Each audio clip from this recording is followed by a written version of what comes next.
Welcome to this week's edition of the Gridiron, sponsored by Patriot Chevrolet. I'm your host, John Brown, with head coach Chad Brubaker.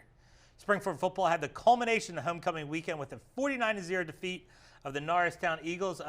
Coach, really, we talked about on last week's show getting off to a good start in the game, and obviously that's what you guys were able to do out there. And the opening, I don't think they get a first down. You get the ball, you go down and score. It kind of snowballed against Norristown a little bit early, but I thought you guys did a great job executing on both sides of the ball early. Yeah, we did. I like filming these in the afternoon better. It's a little early. Need some coffee. Yeah, it's early in the morning. Yep. But anyway, what we did on Saturday was what we've been working towards if you're talking offensively. Yeah. We didn't have a turnover, didn't have a penalty, and that's unrealistic, right? I mean, it's unrealistic, to do that for an extended period of time. But, Matt was on point, 11 for 11. Guys caught the ball. We didn't have any drops. We ran the ball well. Just everything that, that's what we had been working towards. And so it was good to see. It was good to do on homecoming. Like, it's a lot going on. Sure. We had the Wall of Fame ceremony. We had Mother's Breakfast, Mother's Brunch in the morning with the Wall of Fame inductees. Had the 7th through 9th grade over for kind of a program overview before the parade. So I was running all over the place. Yeah. And I was a little late for the 7th to 9th grade presentation because the Mother's, the I Love You ceremony went on a little longer than we expected. But just a great overall day. Yeah, I mean, and once again, we talk about getting out of routines, in the show a little bit. And that does get you out of your routine. You're playing Saturday. The kids are doing, they're at the Powder Puff Friday night. Who knows? There were reasons to make excuses is what I'm trying to get at. If we didn't get off to a good start, but whatever happened, whatever the discussion happened, they found a way to get themselves right and be ready to go for that game too. Honestly, I'm more concerned about that this week than last week because basically they just got an extra day off. Okay. This week they get no days off. Like right now it feels like it should be a Thursday for us, but it's not. Yeah. So this is where as we get older in our coaching, like these weeks are a grind. Yeah. From Saturday going into a Friday, because we got no days off. So for us, our Sunday, which we always work anyway, is usually our day off. Saturday is usually our day off, but we didn't get that Saturday off. Yeah. So we were working straight through, and we'll make adjustments to our practice schedule to cut it down a little bit for guys, especially coming out of a week where you didn't make as many mistakes. It's a little easier to do in practice. And we're going to talk about the next segment because there is still a lot going on with this week's crossover game. And when we're talking postseason districts, where you're going to end up seeding, we'll talk about it in the second segment. But obviously this crossover game was an issue for you guys last year. Now, weather played a big part to it. So is there a change from last year to this year as playing this, you'd say second place game in the divisions? We're not, talk about you and the staff this week a little bit, what your approach to this week's crossover game is. Oh, you had to bring that up. Well, Sorry, last year I asked the tough questions here on this show. Last year it was, no excuses. It was a perfect storm, though, literally and figuratively, in terms of we really felt, going into that game, we wanted to be, you always want to be in the championship game. And then, that night was, I don't want to say hurricane conditions because it certainly wasn't that, but it was pretty windy, pretty rainy, and we had a lead and just were trying to grind it out and lost that lead in the last play of the game, basically. Looking back, I swore after that game we will never do that again. We will keep the foot on the pedal in the passing game, like you asked earlier a couple weeks ago about, why we have certain game plans that we do.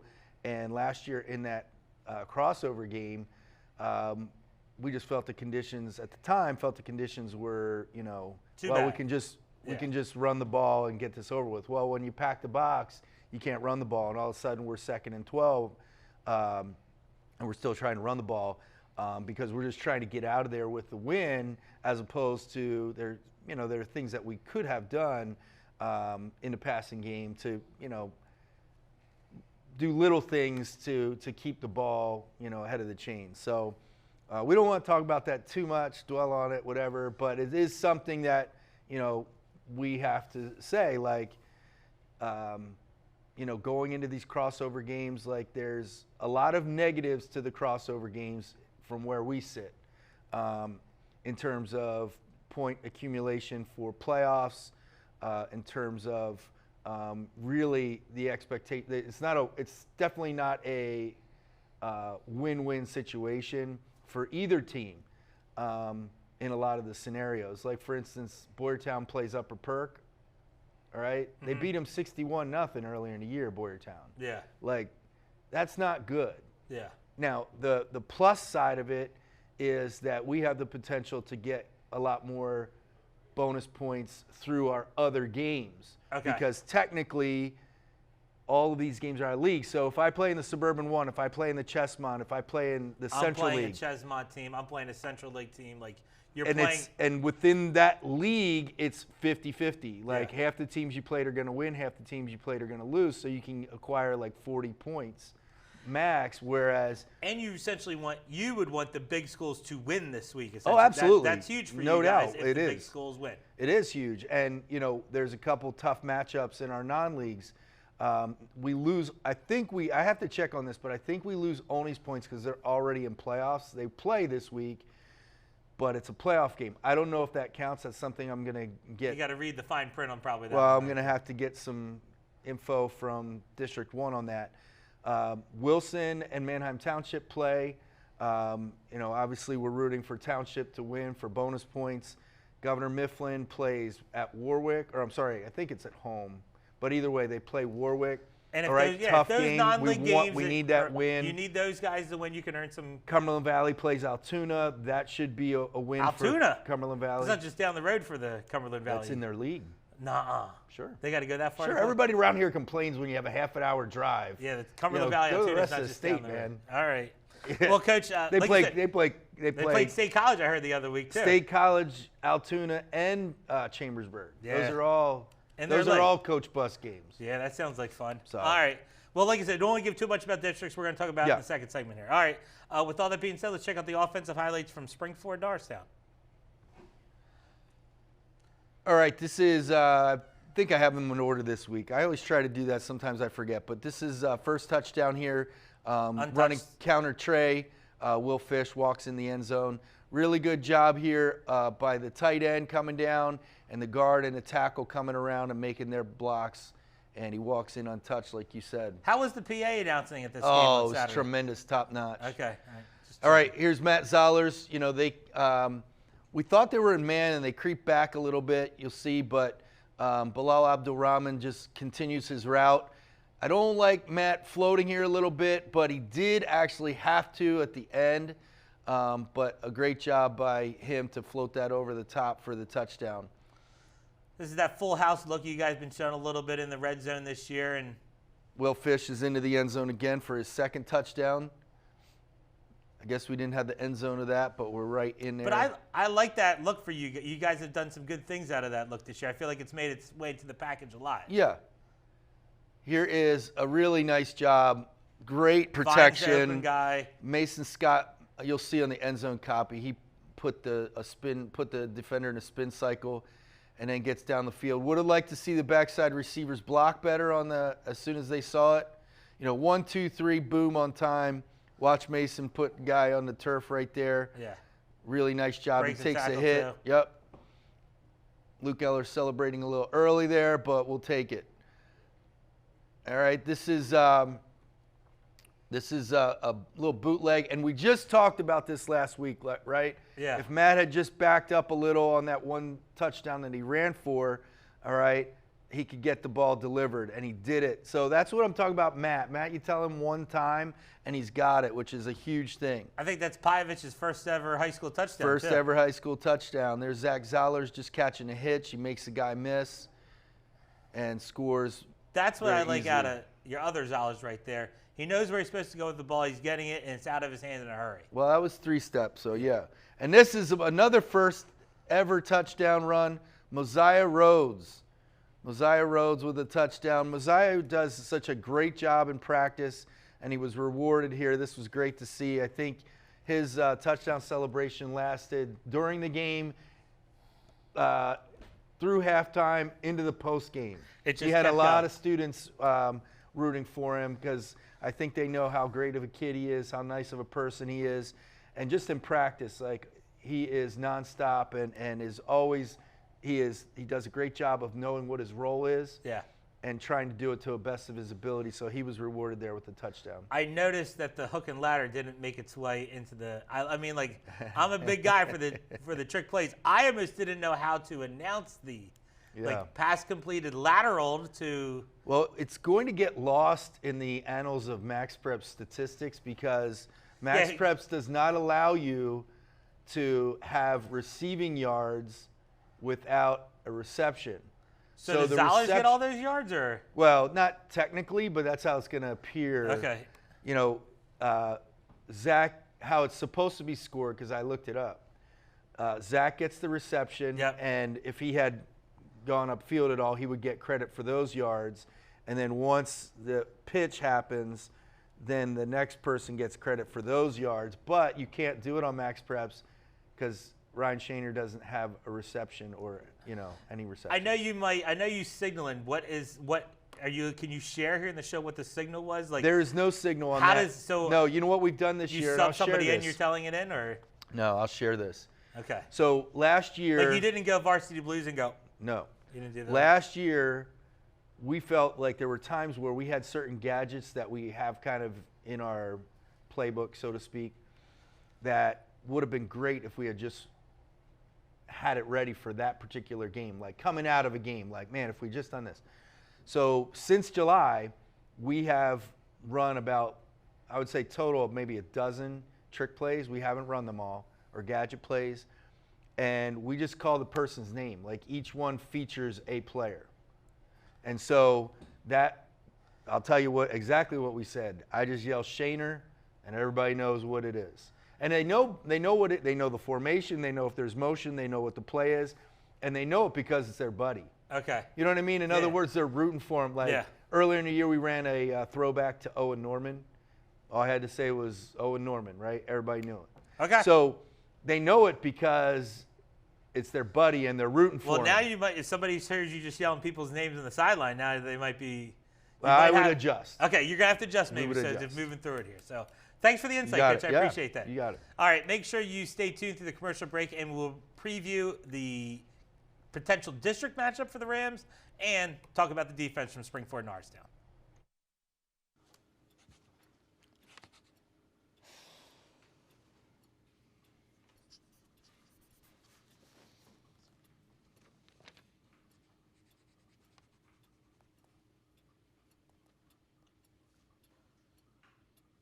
If you love them enough to relearn math so you can teach them math, then surely you'll check nhtsa.gov/the-right-seat to make sure they're correctly buckled in the back seat.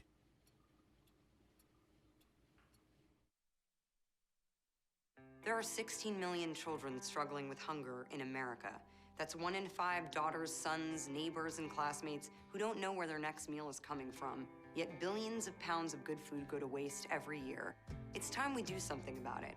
Feeding America is a nationwide network of food banks that helps provide meals to millions of kids and families in need. Visit feedingamerica.org to help them feed even more. Together, we can solve hunger. Together, we're feeding America. Welcome back to the Gridiron, sponsored by Patriot Chevrolet. I'm your host, John Brennan, with head coach Chad Brubaker. All right, announcement times here. I don't know if you noticed, thanks once again, Patriot Chevrolet. I know they sponsored the show. They had the roll the dice out there. Yeah, somebody rolled a letter. It was. Yeah. It could. I wish there was a little more. I wish there would have been a little more like drama. You know what I mean? Yeah. K-I-N. Here it goes. Yeah, it was. Right? It's tough because you're still trying to do the game and you're trying to give them. What was it between quarters? It didn't move as fast as you wanted to, but it was neat. It was cool. Yeah. I kept trying to sell people. It's $35,000. Right. So once again, it was a pretty neat little thing. Yeah. Well, we I would have loved appreciate the chance to roll the dice. Well, you're an employee.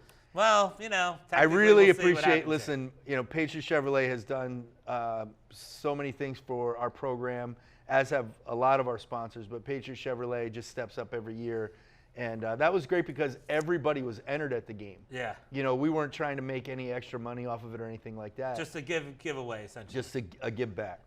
Just to let everybody know, Patriot Chevrolet, my car is probably ready for an oil change. Just, wink, wink, you know how to get a hold of me here on the Gridiron. All right, so before we talk defense, and once again, this defense is having a standout year for you. Let's show everybody at home what the district rankings look like as we enter this last week of the regular season. So you can see Garnet Valley, Pennsbury there at the top. PV's probably they're gonna stay up there and get a home game.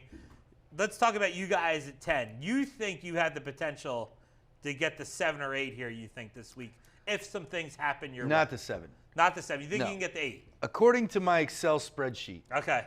All right, if you look here, so above us is Downingtown West and Downingtown East. They play Friday night. So one of them will drop below us. Because somebody's going to lose. Somebody's going to lose. Okay. CB South, who just beat CB West, plays CB East. If you go by chalk, all right, CB East is going to win that game, and that will also bump CB South below us. I got you. Okay. Conestoga plays Garnet Valley, so the chances of that. However, if Conestoga does upset Garnet Valley, they would jump us. Okay. They would jump us. And what about Ridley? Ridley will not. Ridley, the best I think that Ridley could do is tie. So we would probably be 8. Ridley would be 9. And I don't know what the tiebreaker would be, but a lot of things would have to happen. There'd have to be some upsets in the crossovers. And when does it all become official then, too? Like, when will we see, like, a district bracket? Next Monday, Tuesday, I'm going to guess? Yeah, but Sunday morning we have a District 1 meeting, and at the District 1 meeting, and it's a Zoom meeting this year, so I don't have to drive all the way to North Penn, which is nice. But it's a District 1 Zoom meeting, and at that meeting, we go down through, make sure there's not any mistakes, talk about, this, that, the other thing regarding it. So. Yeah, okay. So there's the district rankings right there. And like I said, so the opportunity to looks like win, and we're going to make this win, and we're in districts. Well, we have to win, right? That's all. We have to win. You have to win to win have to be and get a little bit of help, and it could be even a home game for you guys in that first round matchup. I think it is a home game as long as Conestoga doesn't win. Okay. All right. So we'll pay attention to that. We would next week. To be quite honest, it would be Ridley that would need a little help from, our previous opponents not winning. Okay. And you saw in there, I saw once again talking about teams in your division, O&J at 16, big game for them. They're probably going to need a win to get into the district. Oh, they're definitely going to have They're definitely going to have to get a win. And who they got in the crossover? Upper Marion? No. Pottsgrove. Pottsgrove. Okay, O&J Pottsgrove. Yeah. So they're going to have to find a way to beat Pottsgrove this week because Upper Marion's playing Methacton? Well, if you look there, Haverford's going to have, at this point in the year, you see they have a 70-point lead on Haverford. Okay. That's going to be that's tough to that's almost impossible to overcome. Okay. If O&J wins, that's over. Okay. It'll be, if you look there, O&J and North Penn are 10 points apart. I don't know who North Penn plays, but, that potentially could flip because of the 10 points apart. But ultimately, O&J trying to catch Quakertown will be really, really tough. Okay. So we'll see how that stuff pans out for next week. So good stuff right there. You can feel free to check that out on your own on the PIAA District 1 website. District 1 website. All right, so let's talk the defense here a little bit. And once again, what your defense has done this year, like going to season, you got to be, they're averaging around 10, 12 points a game. 10.8. So less than 11 points a game. And if you take out kick returns, oh, yeah, true. My thing, I was talking to Coach Mick a little bit. I go, I'd love to know the stats of, like, how many times you've given up, like, a full field drive this year. You know what I mean? We've had a couple where we gave up a long drive but then came up with a turnover or turned it over on downs. So the amount of times this defense has let a team essentially march down the field is slim to none at this stage. Not very many. Right. So, yeah, go ahead. Your just thoughts on, once again, like, you as a head coach would be like, my defense is going to hold teams under 14 points a game. You're going to get excited about it, right? Absolutely, especially come playoff time and this crossover time. Obviously, we lost 2 games this year when we didn't score more than 14 points. So that goes hand in hand. The offense has to do its part as well. But long story short, they've been excellent all year, just like they always are. They're so well coached. If you look across our defense, we always have some quote-unquote undersized guys. Luke Pivich and Franny Undercuffler certainly are not guys that overwhelm you on the roster sheet. Yeah. But they have done a tremendous job, both of them. Matt Yurko's a first-year starter at Will, linebacker, and has done an excellent job. We knew what we had in Mike Bendowski and Will Fish and Zach Zollers and Evan Strzeminski. And just Yurko, once again, I feel like every game I'm there, he's making plays in the special teams for you. He's your holder. Like, he's like those, he is our holder. You don't, those little things, you don't always stand up to whatever, but he's really played a huge part for this He had an excellent hold on Saturday. The other ones, one that was high, the other ones were really good. Ryan Shaner's very dependable, but there was one that was kind of high in front of him, and he just pulled it down. And by the way, we're not talking about special teams, but Ryan Fields has done an excellent job. Awesome job kicking. Liam McGarvey is injured. We're not sure if we're going to be able to get him back. And Ryan Fields, all he did was kick 7 for 7 on Friday. Every kick gets down to about the 10-yard line every single time. You know what I mean? With some height. Yeah. And we're tweaking our kickoff team all the time. Like, we've got to get the right guys. Yeah. Who want to sprint down and make a play. And but anyway, back to defense. Yeah. Bilal Abdulrahman had a kind of a shaky start at safety, but has just improved tremendously throughout the year. We weren't sure what with our corners. Travell Wellens is a first-year starter. Shane Lewis is a sophomore, so obviously a first-year starter. And both of those guys, their efforts and their abilities and their execution has just gotten better and better and better every game. And they're taking a lot of pride in the fact that they've done a really good job on the opponent's quarterbacks and receivers. And then Jake Ray, we lost him. Gage Swanger was back and played on Saturday at safety, along with Anthony Early, who is trying to wiggle his way in there as well. Getting Gage back is huge. Gage was a guy that last year was second-team all-league wide receiver, should have been recognized on the defensive side of the ball as well, and was a great kick returner for us. Returned 2 touchdowns, kickoff returns for touchdowns last year, and we haven't had him since Manheim Township. I mean, he's tried to get on the field, but you can just see how much he's laboring with his high ankle sprain. But he's getting closer and closer, and that will be a real key for us in the playoffs, is getting Gage Swanger back as close to 100% as we can. All right. Good stuff there, Coach. Good segment. Let's show the defensive highlights from Springford Norristown. All right, so, early in the game, this was like a bad snap there, and the quarterback just kind of like chucked it to get rid of it. Bilal Abdulrahman, like I said, he wouldn't have made, I'll just put it this way. I don't think Bilal would have made this play at the beginning of the year. He's going to make this play going forward. Yeah. All right, inside zone, and we just eat it up. Luke Pivich is there. Want to secure that tackle maybe 2 yards back, but those guys made a nice play there. Franny Undercuffler, you see, does a good job. He wrong arms it, which I know you love. We haven't heard that all year long here on this show. They struggled punting the ball, too. Yeah, this was a problem. Scoop and score. Yeah, Luke Pivich there. It was funny. I heard him talking. He said he didn't think he was fast enough to get it, so he just pushed the punter out of the way, which you'll see he does. And that allowed Mike Bendowski to pick it up. I mean, that's the thing that you see on film. We had to have been thinking attack when they punt them. Yeah. Well, we see things on film. I mean, we take a lot of pride in blocking punts. Yeah. This is Evan Strzeminski right here, eating it up in the middle and then getting help from his guys. And this was Shane Lewis's first ever varsity interception. Great job being over top of the receiver. It's a great catch. And they tried to throw wrong shoulder on it, and Shane was in perfect position so that they couldn't.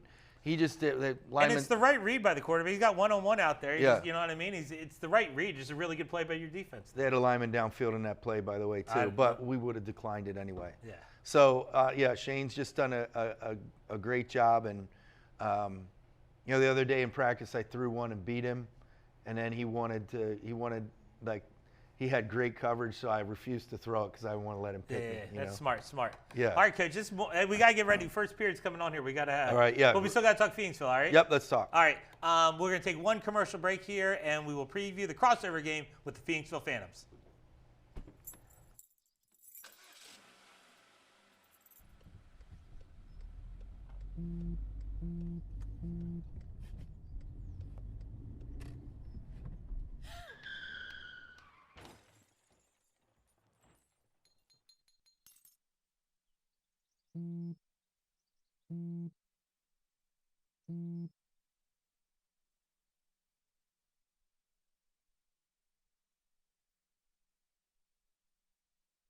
Hey, Bobo, do trees tell each other stories? I'm sorry. I'm afraid I don't know that. Hey, why don't we go find out? Listen. Do clouds take naps? I couldn't tell you. Dad, do stars visit their friends? Look.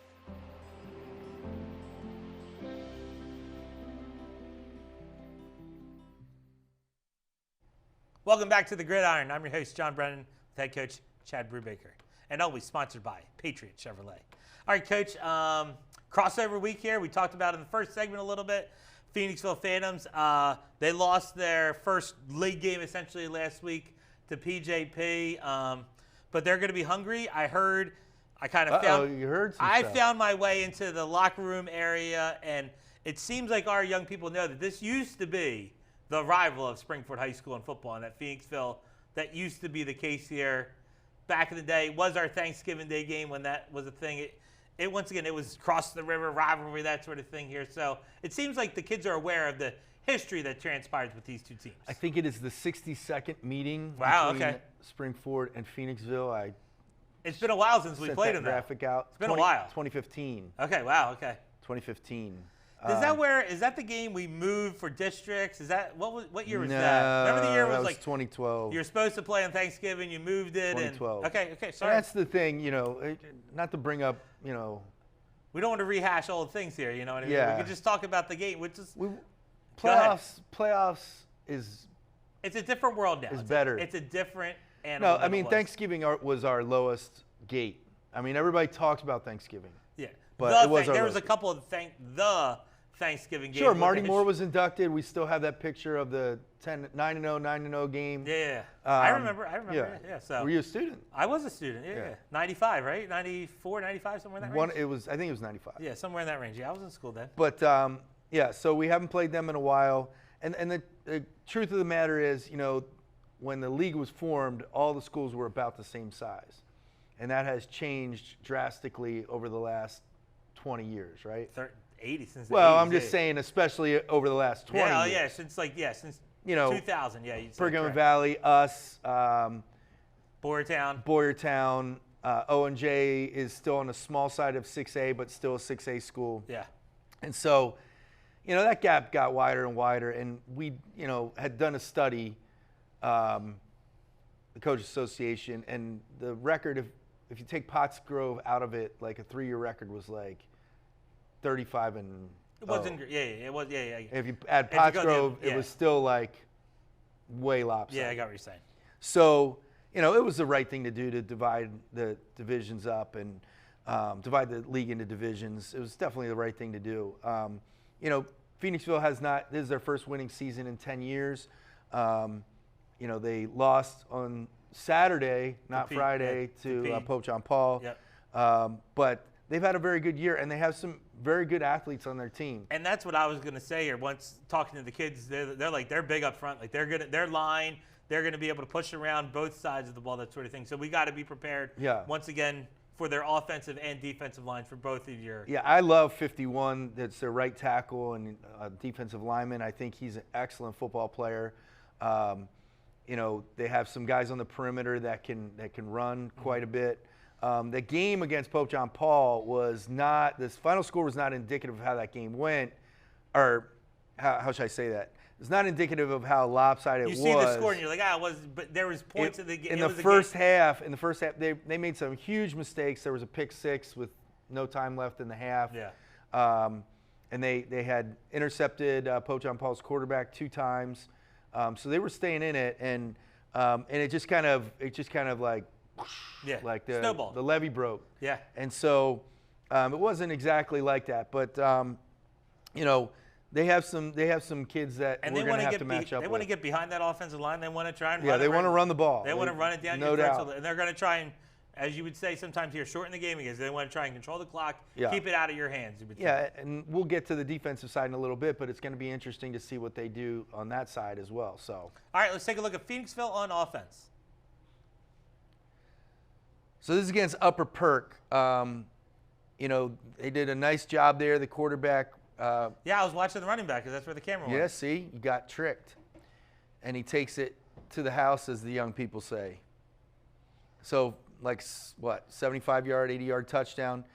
Again, they want to run the ball. Their back is a nice back, all right? Patient, waits for his blockers, yep. Yeah, did a nice job here, and then slips out of that tackle. Almost, no. But they definitely want to run the ball, and then they'll at times lull you to sleep and throw, and that's where it gets dangerous. But, you know, here's their one receiver getting jet and running basically outside zone for a touchdown. And again, just toss left. Hard to find, you know, passing plays, but it's tough to see their numbers, Coach. I'm going to shoot you straight. I can't see their numbers very well here. Black and purple. Oh, and a flag at the end there. Yeah. I think I did put in one pass. Here you go. One pass. There you go. Across the middle. Makes the guy miss. 2 different guys could have caught that play. Yeah. And then for the touchdown. So, again, they want to run the ball. They can surprise you with the pass or lull you to sleep with the pass. You put too many guys in the box. And or your D-backs, their eyes, you know, keep looking in the backfield. Yeah. So, you know, it'll be interesting. You know, we're not a huge defensive front. Yeah. You know, our front 4, Evan Strzeminski obviously is the biggest guy, around 245. And then the other guys, you know, Luke's he's probably 185. Franny's probably the same. And Zach Zollers is 215. But, you know, it's not like some teams have. So we're going to have to do a nice job up front to, you know, change where they want to run, change holes, and hit gaps. So. All right, what are you going to see from them defensively? A little bit of everything? Not a little bit of it. They want to stay in an odd front, so they're either 3-4 or 3-3. They like to play like 2 high, either quarters or cover 2. They play man under 2 deep, and they play straight man. So, you know, they are multiple, more so in the secondary than they are in the box. But, you know, they want to be 3-4. What that does, if you want to play cover 2 out of 3-4, you got to vacate the box a little bit. So I think sometimes they'll go into a 3-3 to keep that 6th guy in the box. Yeah. But we'll see. All right, let's take a look at Phoenixville in defense. All right, so this is against Pope John Paul. Back to this day, you know, last Saturday. Did a nice job getting pressure on the quarterback. Should have made the tackle in the backfield, but they still made the tackle for a loss. All right, here Pope John Paul tries to run outside zone, and, man, if you can't block the defensive tackle in outside zone, you're going to have a long day trying to run that play. But they just kept stretching it out here. Again, should have made the tackle a couple yards back, but still tackle for a loss. Camera's like shaky, Coach. I'm just giving Sorry. No, it's all right. It's fine. Wasn't my camera work. But, again, getting pressure and forcing an interception right there for Phoenixville. And then they got another interception on this play. Kind of threw off his back foot there and wasn't really set. And they picked it off and turned it over for their offense. All right, Coach. Fun-filled show. A lot of information once again here in this week's show. We're giving people a lot. Yeah. Did you look at the retention of? I did look at that. Yeah, check this out. We got to try and keep people a little bit longer in the show. Like, well, guys, I know you want to just watch that first segment and just. We've had enough the for highlights. today. Maybe put the highlights. Come on, at the just stick with us for a little bit longer here. You know, contracts are on the line around here. That's if you guys can stick with us for a little bit longer. We can put the highlights at the end. Maybe that'll hold them. Maybe, who knows? Or maybe they fast forward. Yeah, I mean, big wig decisions have to be done here a little bit to keep. Well, to get that with our creative team. Yeah, sounds good. All right, well, best of luck to you and the crew on Friday night, Phoenixville. Tough decision. Phillies? Nah, Rams? Not a tough decision because you can easily watch the Phillies in the stadium on your phone. Is there a if I wanted to stay and watch the Phillies, is there a streaming thing to, like, I could watch does Phoenix have some streaming? I do not know that. Maybe the TV I've people not have gotten to, any, TV people got to get on that one right there. Give us some options. I've not gotten any information regarding. I can always DVR the Phillies game too. And That's what I'm saying. DVR, don't even got to stay off the internet. Listen, let's face the facts. I like baseball, but there's a lot of downtime. Okay. You know what I mean? What was the last time the Phillies won the World Series? 2008. 9. We lost to the Yankees. Oh, 2000. Yeah. We won in 2008. So I mean, it's been a while. People might be. I saw a graphic. Do you know that every time the Phillies make the World Series, it goes into a recession? Yeah. I did see that. And we're already. I don't know which came first. Well, good thing people aren't watching here at the end of the show. Right. You don't know about. So all right. Well, best of luck to you and the crew. Thanks. All right. Make sure you tune in next week as we recap the crossover game with Phoenixville and preview the District 1 6A playoffs. For the head coach, Chad Brubaker, I'm John Brennan. See you next time on the Gridiron.